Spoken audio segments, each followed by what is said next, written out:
Order! Order! You are an incorrigible delinquent at times. Behave yourself, man!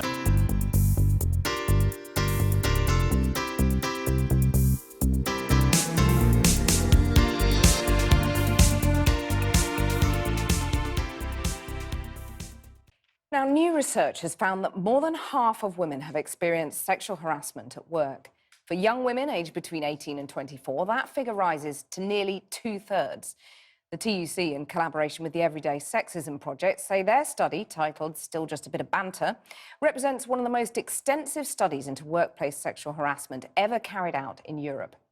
Their research reveals that nearly a quarter have experienced unwanted touching, like a hand on the knee or on the lower back, whilst in their place of work.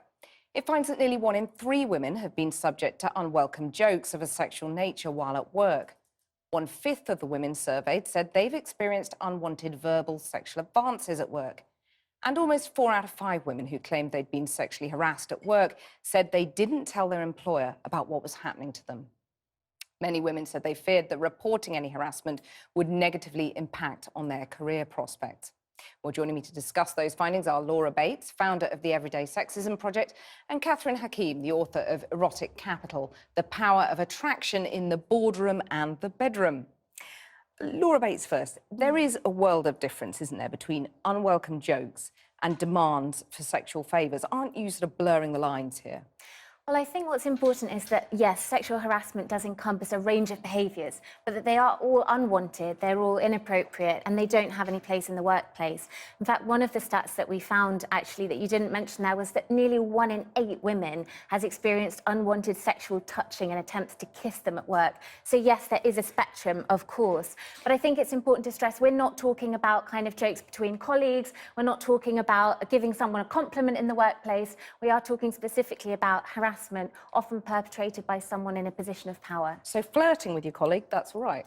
I think that this is really important to say that, of course, we're talking about an atmosphere that's created that makes women feel demeaned, uncomfortable, embarrassed in the workplace. If you look at some of the case studies, the people who've shared their experiences with us, it's women having sexual comments made about their bodies at them in the workplace. But it might be quite hard for some blokes to know where to draw the line and, you know, what's a bit of, well, to quote the title, a bit of banter. Well, I think that the important thing is that many of these things do get dismissed and brushed off. But I think actually the vast majority of men know the difference. And I think it's quite insulting to suggest that there are a lot of bumbling men out there accidentally flirting and offending women. If you look at the study, actually what we're talking about is much more direct than that. It is targeted, deliberate harassment. Catherine Hakim, it's quite clear men and women know where they stand, and some of it is totally unacceptable.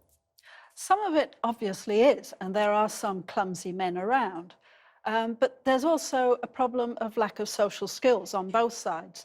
Women should have the social skills to turn away an unwanted advances in an elegant way that doesn't offend, just as men should be able to read signals suggesting that their attentions are unwanted. Why should the onus be on the women, though, to brush off the hand on the knee? The onus is on both sides to have the kinds of social skills to deal with the fact that in the workplace, when you've got men and women working side by side, some degree of flirtation is going to happen in those times, those periods when people are relaxing. And what goes on at the staff Christmas party, the annual Christmas party, is very often something that has nothing to do with what you would expect on day to day.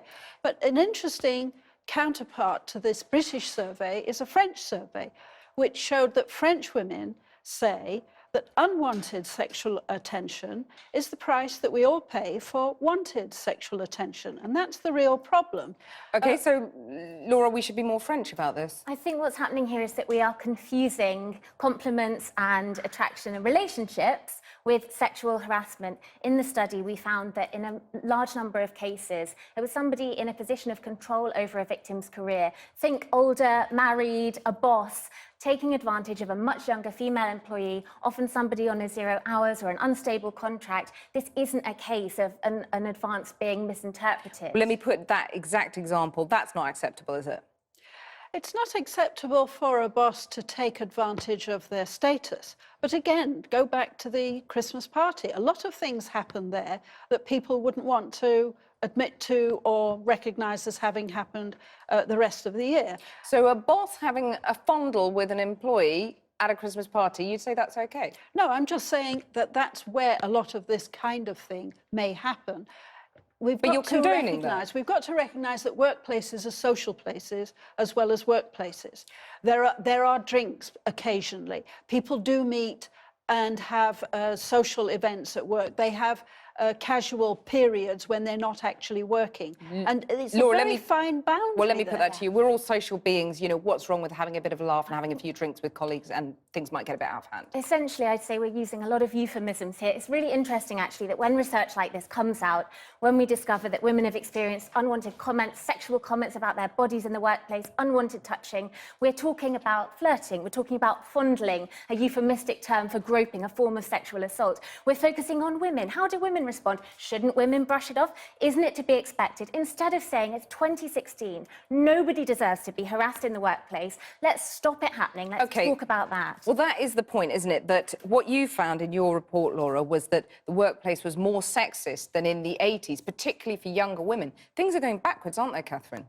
Well, I've just published a paper about what I call the male sexual deficit, in which I predict that there will be an increase in sexual harassment in all contexts and an increase in demand for sexual services, sexual entertainments and prostitution and all the rest of it. And just answer the generational point, though. Are things worse for the younger generation? Is the workplace more sexist now? The problem for the younger generation is lack of social skills on both sides. Quick response to you from that? I just think it's fascinating that this is how we respond. We're blaming victims, we're looking at how women should respond, instead of saying that men shouldn't be doing it in the first place. And there's a lot more that employers could do to tackle the problem. Laura Bates, Catherine Hakim, thank you very much for joining us. I've been getting away with it all.